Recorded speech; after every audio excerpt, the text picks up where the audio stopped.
A pleasant day to everyone. This is Professor Dr. Michael Joseph Dino, the Research Development and Innovation Director of the Our Lady of Fatima University, and concurrently the Level 4 Clinical Coordinator for the School of Nursing of the same university. Thank you very much for that wonderful introduction and for your kind invitation to share to you today. So, before we start our discussions, I would like to share with you one of my favorite games during my pastimes and Pomodoro breaks. And this is entitled Four Peaks and One Word. So let's have this game as some sort of an icebreaker. So the rules are very much simple. I'm going to show you a set of four pictures. Then you will tell me the best word that will describe those pictures. Are you ready? Here we go. So this is the first set of pictures. And this is quite easy. You can type in your responses at the chat box. Correct? This is time. Time. How about for the second round? Here's the second set of pictures. Okay, it's quite tricky. Yes, very good. This is talk. Talk. How about the last set of pictures? This is quite a long word. Okay, very easy. Excellent. This has something to do with technology. Technology. Time, talk or communication, and technology. These are some of the concepts that we're going to discuss in the next few minutes in this presentation entitled Project RISE, RISE, or Rising to the Innovative Styles of Effective Research Presentation. My presentation will focus on innovative styles of effective research presentation, and to provide clarity and brevity, so I would like to focus my discussion on these three important areas in research presentation, which are pictures or the design, features or the elements, and presentation slide or content of your research presentations. So for more than 15 years of my life and career as a nurse, I have, of course, embraced lifelong learning. I have embraced research and development, and research plays an important role in my career as a nurse. If I'm going to summarize my life hashtags, it will be nagmahal, minahal, nagnurse, nagresearch.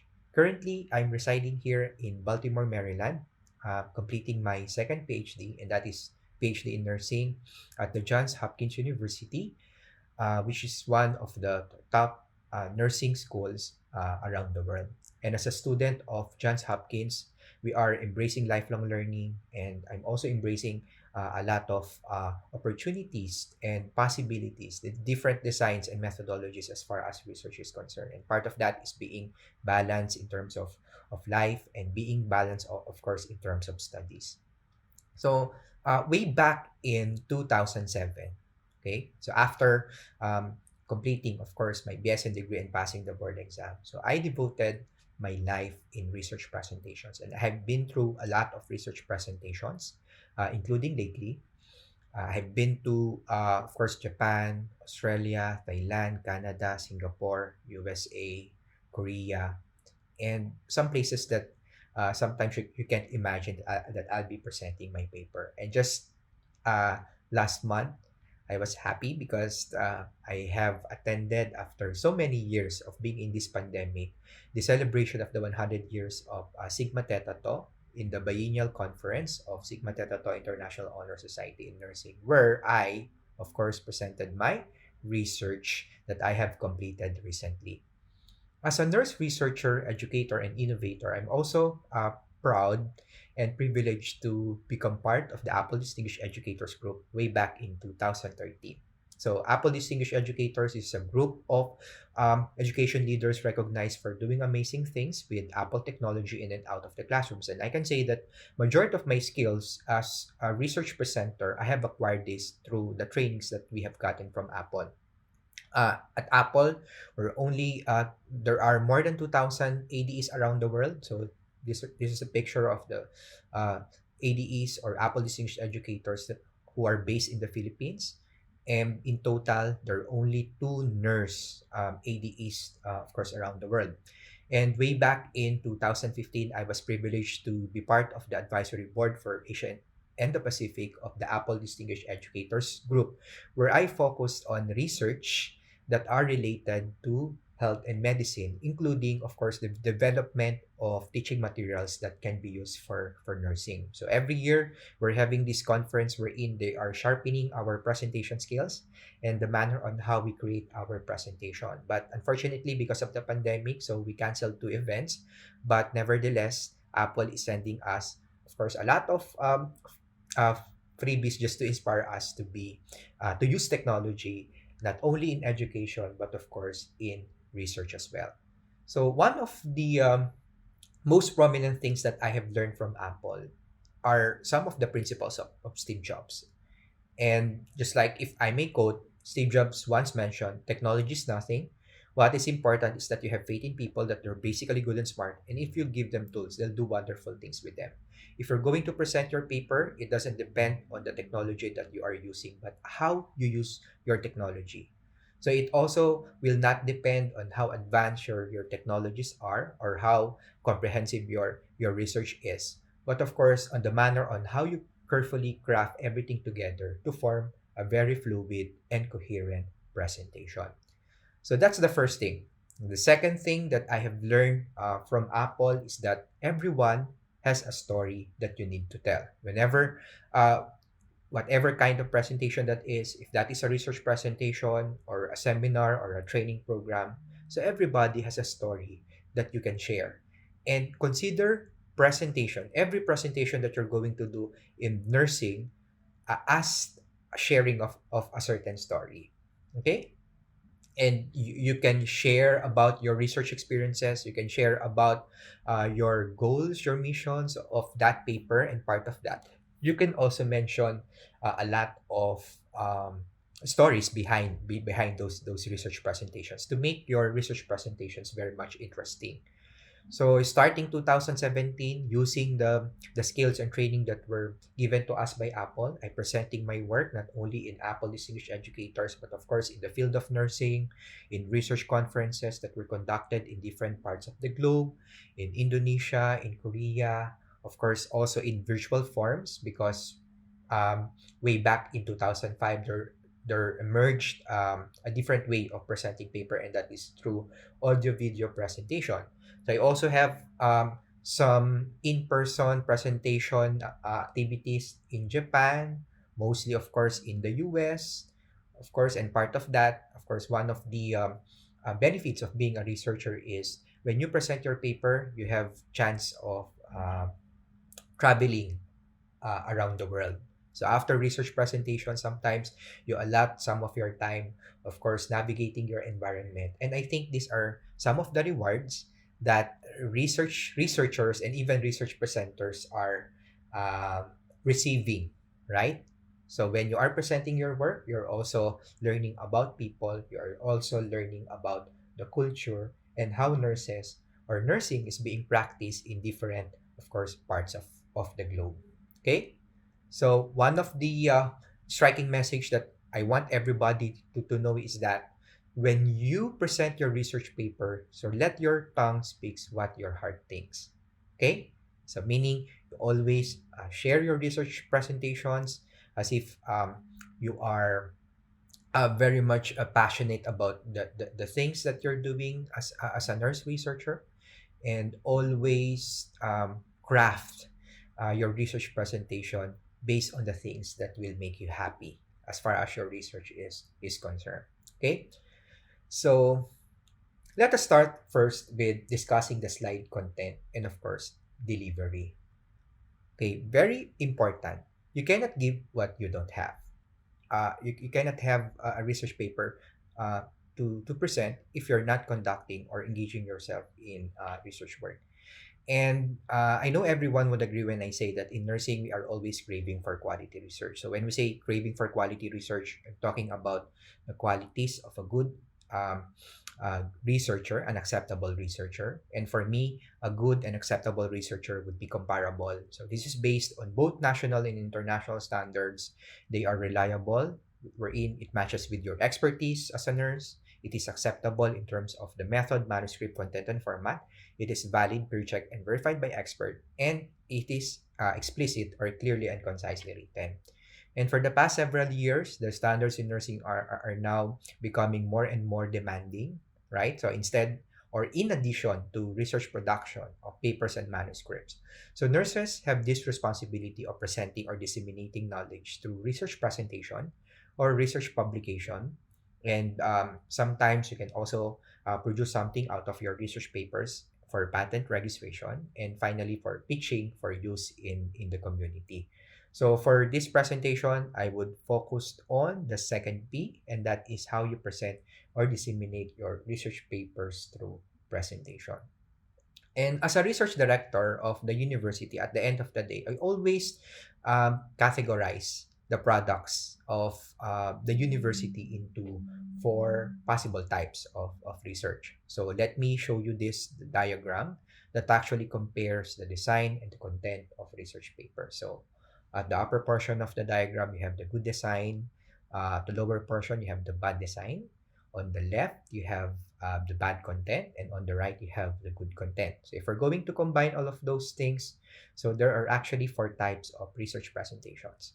Those research presentations with bad design and bad content. We also have research presentations with bad design but good content. We also do have presentations that are considered good in design but bad content. But our ultimate goal is to produce a paper that is considered good in terms of the design and, of course, good content. So I have been through a lot of research presentation and even defense, especially when I was in the undergrad in the master's degree and, of course, PhD at the University of Santo Tomas. And this is what I have learned, that your research presentation can be squeezed into 15 to 20 minutes. For example, when I took my PhD at the University of Santo Tomas, so I completed 5 papers during that time as part of my dissertation, because we are following this what you call the dissertation by article. So I completed 5 papers, but I presented all of those in 20 minutes. Okay? So meaning, no matter how lengthy your research products or research manuscript is, so the most ideal time would be 20, or sometimes it's for international, you need to just present your paper in 10 minutes, or during a proposal or oral final presentation, you need to present your paper for 20 minutes. So one of the things that is always being asked to me by my students and my mentees would be, so how should I divide the percentage of my research presentations as far as the manuscript is concerned? So based from my experience, this is the recommended. So your paper should compose of 4 important areas. First is the introduction, your methods, your results and discussion, and lastly, of course, you have your conclusion. Introduction will comprise 10% of your research presentation.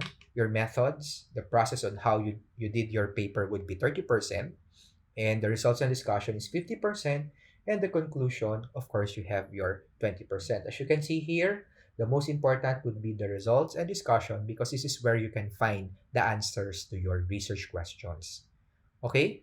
So I have no recommendations in terms of the number of slides that you're going to use, because it really depends on you, on your pace as a research presenter.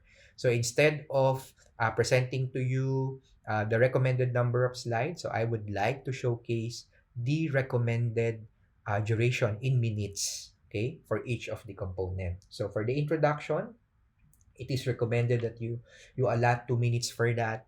For the methods, you have 6 minutes just to show your you show your audience that you have a very robust methods. 10 minutes for the results and discussion, again, that is the majority, and 2 minutes for your conclusion, and of course recommendation. How about, for example, in terms of proposal defenses? So for proposal defenses, I know there are 2 major parts. You have your introduction, your theory, simulacrum, and the second one would be your methods. So your proposal presentation should comprise 50%, and for the other parts, the introduction, the theory, and the simulacrum, so that will consist of another 50%. With 4 minutes, 3 minutes, 3 minutes and 10 minutes allotted for introduction, theory, simulacrum, methods, respectively.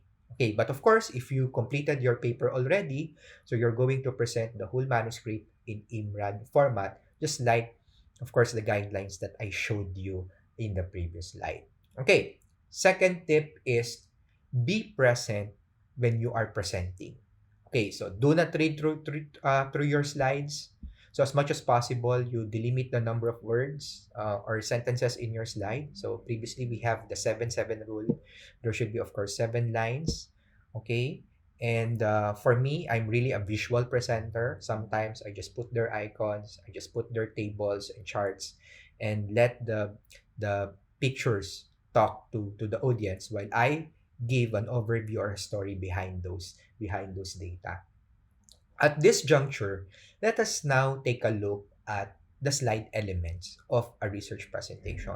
Okay, slide elements are very much important because it will really tell the audience that you prepared for your presentation. And a very enticing slide is really, of course, welcoming in terms of the presentation, in terms of your audience interest.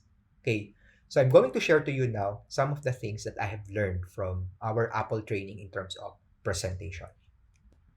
So there are important components of every slide. And when I say slide elements, so I'm talking about the slide design, and it focuses on the aesthetics of a site and its related materials by strategically implementing several elements. Okay, so don't forget the TICS element. So what are the TICS? So T refers to text. Second, I refers to images. Third, letter C refers to color. And fourth, S refers to space. So whenever you're creating your presentation slides, you think of the TICS elements, right? The text, images, color, and space. When I say text, you can ask yourself, do I have a readable font style on my presentation? Second, do I have meaningful visuals, meaning what I'm discussing? So the visuals are related to what I'm discussing, the icons, the tables, the figures, the charts.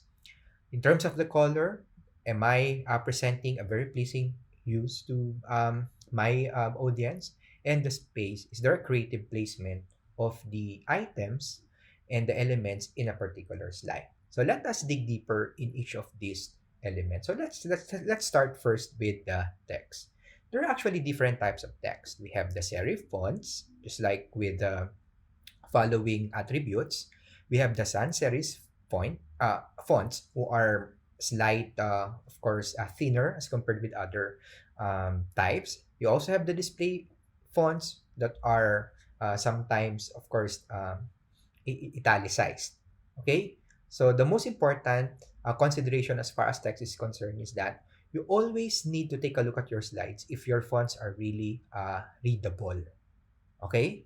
And don't use fancy fonts in your presentation. You only use fancy fonts if you're going to highlight something. Okay, if you're going to highlight something, a term that you want your audience to focus on. So for example, for here, the Middle English was changed in terms of the font color and font style because you would like to highlight that particular concept. Okay, so T is for text. It should be readable, it should be creative, and it should not be too fancy. Second would be for the images. And every images that you're going to put in your presentation slide should be related to what you are talking about. So for example, if your research is all about cardiovascular system, so your design should be related to the cardiovascular system. If your research is something to do about community service, there should be elements there that will talk about community service. Okay? So for example, for this particular slides, so I want to put here, for example, a certain quote from Socrates that mentions, let him who would move the world first move himself. Okay, and as you can see here, I put the text above the picture and of course the picture below the text. So one way to creatively present this particular slide is that you expand the picture and make the text part of the picture by changing, of course, its font, just like what I did in this particular slide, right? So if you're going to present some real pictures, you expand that all throughout your slides, and you put the text that are very much important, okay, on that particular slide on the plain side of that pictures. So another example is this. So for example, if you would like to highlight the quotation from Buzz Aldrin that says, "Beautiful, beautiful, magnificent desolation." So as you can see here, there are lots of white spaces that are really bothering me, no? And if you want to improve that particular slide, so you can expand the picture and make the text part of that picture. You can change the font colors to make it more readable, and you can change some of the colors of your text just to highlight some of the most important. Okay, so a lot of students are telling me, Doc, where are you getting your icons? Where are you getting your pictures? I'm getting that from the internet, but I'm making sure that the pictures that I'm using are considered open source, or you don't need any special permission for you to use that. So these are some examples of the pictures that can be found from the internet.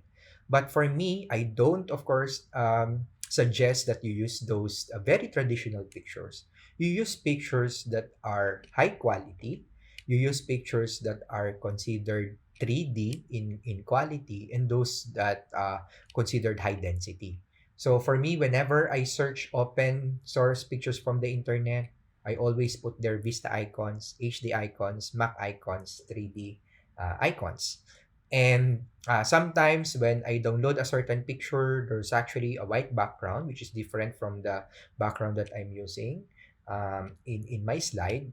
So one way to enhance this picture is to remove the background. And you can do that for both Microsoft PowerPoint and Apple Keynote by using what we call the remove background feature or the instant alpha in your um, keynote application for those of you who are using Mac. Okay, so again, ticks first is the text.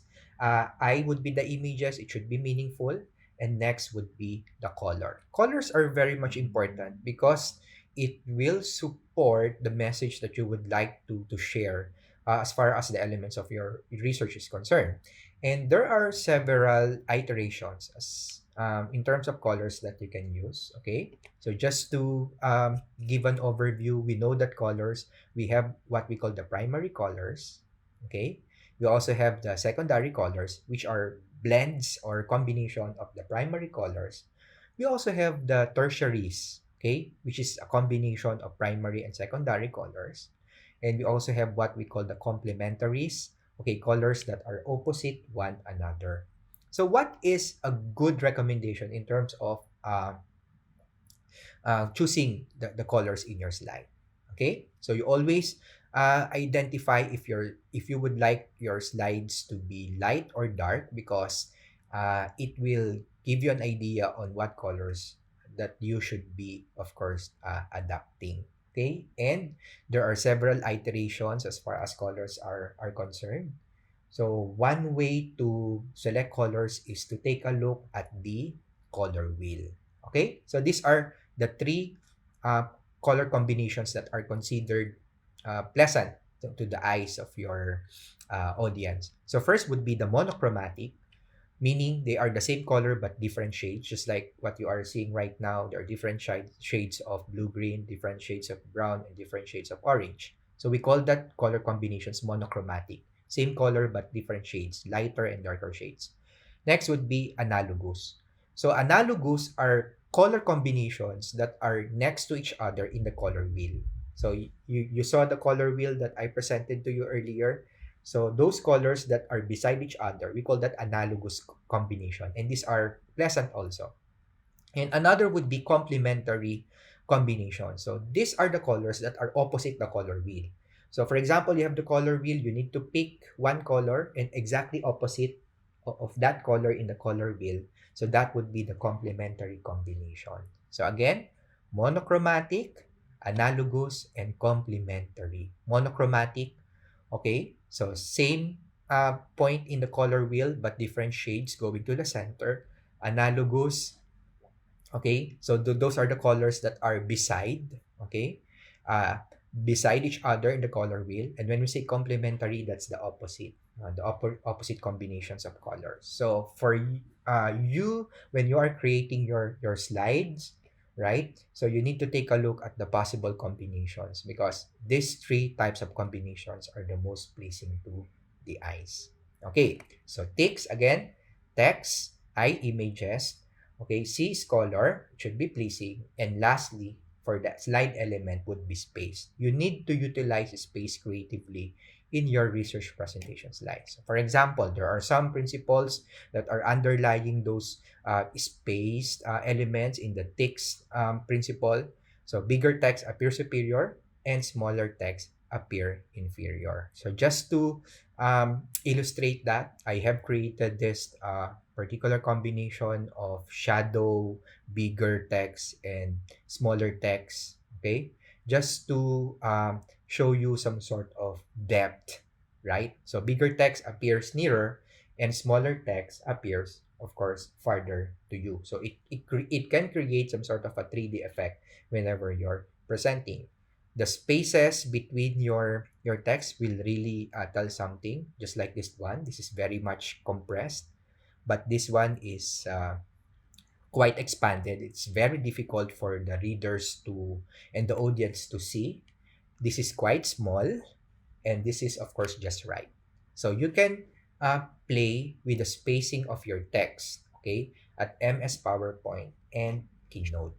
Sometimes you need to box in your text just to highlight, but I would suggest that the box should not be very close to the text in your research presentation slides, but you have some sort of an adequate space between the spaces. And you can also put the text outside a separate figure just to um, give some emphasis, okay, to the text that you are presenting. After discussing the slide elements, the text, image, of course, you have the color and the space. Let us now proceed on the different ways on how you can present your research components on a slide. Okay? So in terms of slide design, understanding simple related concepts and applying them to slide design can make for far more satisfying and effective designs. Okay, kung kanina we mentioned about the text, okay, for the slide design, there are several components that I want you to remember, and this is the CRAP elements. C is for contrast. R is for repetition. Okay. A is alignment. Okay. And letter P has something to do with, of course, proximity. So again, what are the components of slide design? So you have your letter C, contrast. Letter R, you have your repetition. A, alignment. And of course, P. Okay.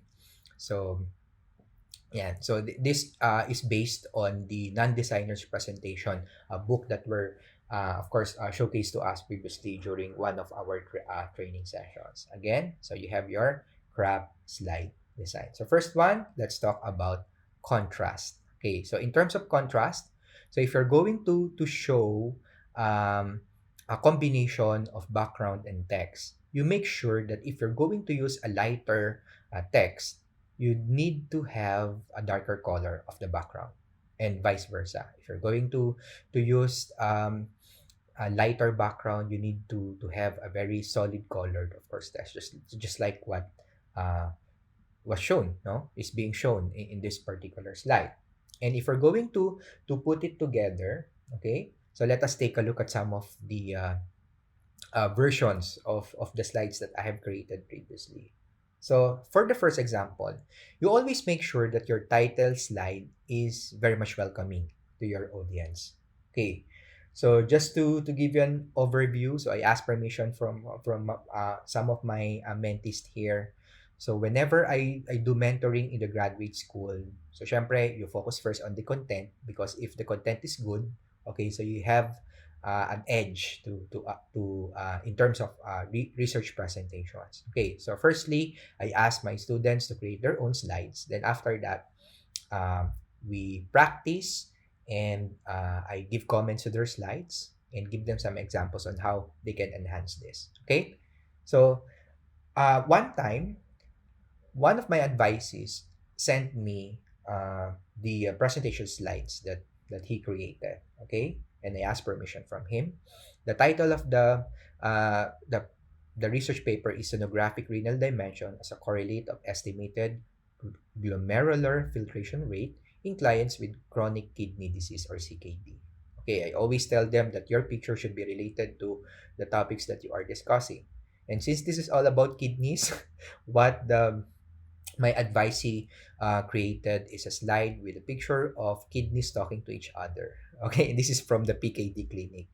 So what I did is I gave some examples for my advisee previously, and we created this particular title slide, which is more inviting.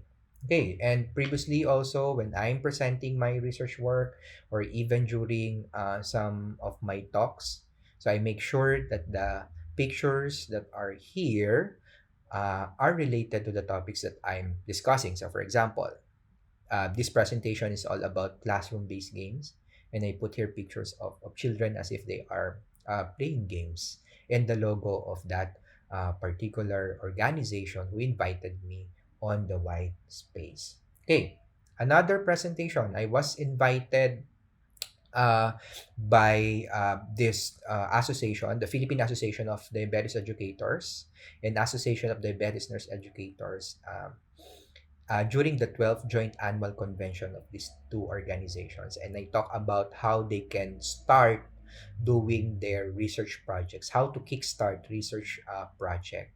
So just to make my presentation more interesting, so this is my introduction slide, and I put here a picture of Messi. Okay, so Messi, that's an athlete. Why Messi? Because Messi is actually a diabetic patient. Okay, so a diabetic client siya, and there's a story behind Messi. And I started first with the story, then after that, it captured the interest of my audience before I start my the concepts that I'm discussing during that time. Okay? So another would be the use of bullets. So of course, just like what I mentioned, you don't fill your presentation slides with a lot of text. So sometimes you need to abbreviate it. Sometimes you need to put their bullets instead of full paragraphs.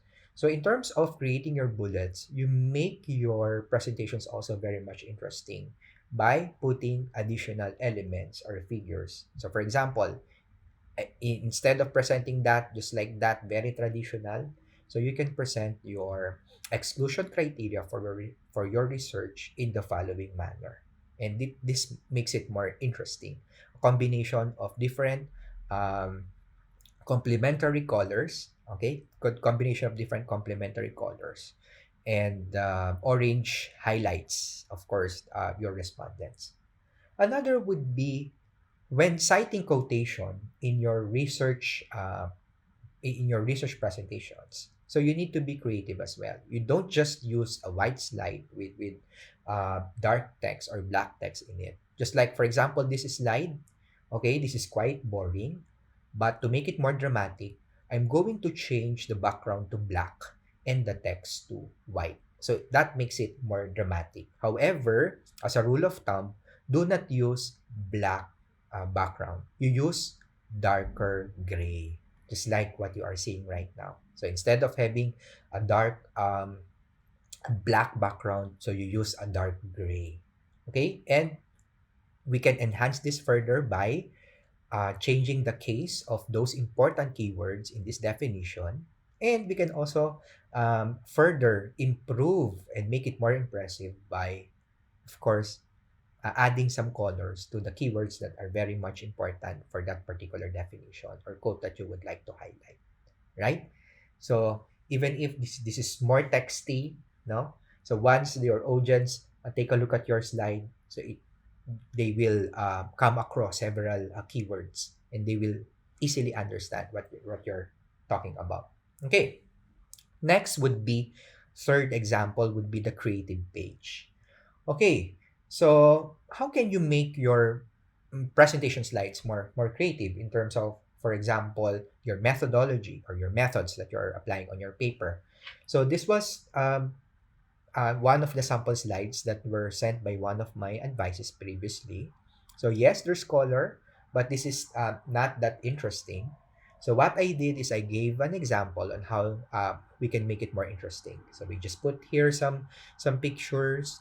We used monochromatic colors, different shades of orange. And just like what I did previously, I highlighted, I changed the case and changed the colors of my keywords. Okay, and to make it more interesting, I also use icons. Okay, use icons in some of the areas. Another trick that I want everybody to know, and that is the use of continuous pages. So this will serve as my fourth example. So to make your presentations boundaryless, you can use the trick called continuous pages. And this is just like similar to this one. Okay, right? So this is actually a combination of different pictures that are seamlessly moving throughout, right? So we call this continuous pages. Okay, and you can do that. Okay, you can do that also. So how are you going to do that? So using, of course, your PowerPoint or Keynote slides, you can actually capture, okay, or um, put the other elements of the picture on the next slide and use panning slide effects. Okay, I actually used that previously when I introduced a research about nursing images. And this is how it looks like. I discuss about nursing images across the centuries, and I use continuous slides, right? So I just divide the pictures, cut the pictures, and put the next element on the next slide, okay?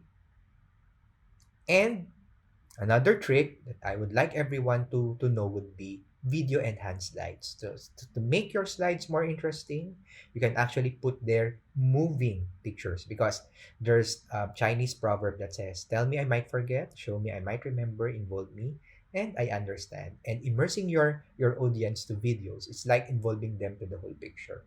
Just like, for example, when I presented my final paper at the University of Santo Tomas while we are waiting for my panel members. So I embedded here a video on my slide, okay, while waiting. So there's actually a series of videos or this is pictures that I converted to videos that are appearing every now and then, okay? And I also use that on my university presentations, okay? So I put some videos that are playing, okay, on my title slide.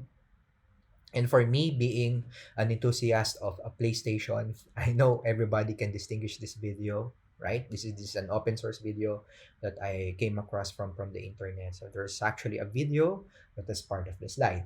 And just recently, this year, I was invited to do the plenary presentation at the International Nursing Research Conference of Sigma Theta Tau. So this is the slide that I did. Okay, so as you can see, there's a moving video. Okay, there's a moving video as part of the slide. And whenever I presented my research, especially in the international scene, I captured Google Earth, okay, just to show them, okay, the area where I conducted the research. Okay, so this particular video, I used this when presenting my telehealth research project because we conducted the telehealth project in the province in Bulacan, and I also showing my audience that the telehealth center is actually very far from the actual telehealth where site where the providers are located. Okay, so this is quite interesting. You have different ways on how you can do recording of your screen, your recording of the elements that you can see, for example, from the web. And there are, of course, free downloaders that you can use, but make sure that the videos are open source and you have the permission of the creators of the video. Okay, fifth example, the value of generosity. So you need to practice generosity. So when we say generosity, don't squeeze every information on one slide only. So for example, This slide that was submitted by one of my advisees previously about literature review section. So there are three bullets, okay, and he actually compressed it into one slide. So what we did is we divided it into three separate slides because again, we are not counting the number of slides, but we are counting the duration on how you're going to deliver that. No, so for example, you have one slide and you can deliver this one slide into 1 minute, but there's also an option wherein you can have five different slides, but you are going to deliver the message in 1 minute also. So it's not about the number of slides, it's about the length or duration and how you're going to deliver the content. So for here, review of related literature, we actually divide the slides into three separate slides. So we are very much generous in creating slides. But when we present it, okay, so this is bypassing. Interesting, right? And the picture has something to do with what's being said. For example, decline in functional status is frequently reported as the greatest fear. So we're talking about greatest fear among older adults, and the picture depicts something that is fearful. Another would be some gaps in research. You can present that creatively by putting some pictures related to some gaps or problems or issues, just like this one. Another thing is this, okay? So a lag exists on technology adoption. So there's a brain there, okay? And another would be this, okay? So sometimes I take my own pictures, okay? Then play at the computer, okay? And another would be how you can present tables. So in research papers, there's always charts and there's always table. And one way to present tables is this. So from this previous design, we converted this to something like this. And when we are presenting this, so there's actually some animations that we are using. Okay, just like this one, right? So this is quite interesting. And another example. So instead of having the traditional table, so whenever we were presenting it, so the numbers are actually highlighting. And just recently, when I presented at Johns Hopkins University, so we created some original icons, okay, so with the help of some of the staff. And here, we created, of course, charts and open source. We use open source logos also. And we create our own icons just to show the result of our study. So I hope I have shared with you some of my insights on how you can make your research presentations more engaging and more, of course, appealing to your audience. And there are some, of course, things that I want everybody to remember is that you need to create your own visual style, let it be unique for yourself and yet identifiable for others. That was mentioned by Orson Welles. And simplicity is the ultimate sophistication. So sometimes you don't need a very comprehensive slide. Sometimes you can use, you can practice generosity. You can, of course, play with your creativity. And of course, whenever we're going to present a research paper or we're planning to present a research paper, so let's talk about sustainability. So we need to engage ourselves in producing research. We need to walk the talk. So before we can present something, we need to create something. We need to complete a certain paper. And skill in presenting and creating your presentation in research uh, doesn't happen overnight. So it is actually a lifelong commitment, a lifelong process. As long as you have that mindset that you want to be a better person, you want to be a better researcher and better presenter, just like what St. Jerome have mentioned, good, better, best. Never let it rest till your good is better and your better is best. For me, the biggest room in this world is the room for improvement. If you're passionate about it, if you keep on practicing those skills, so it will make you a good and a better research presenter in the near future. Okay? So I'm looking forward to your questions and inquiries in the Q&A portion. Thank you very much.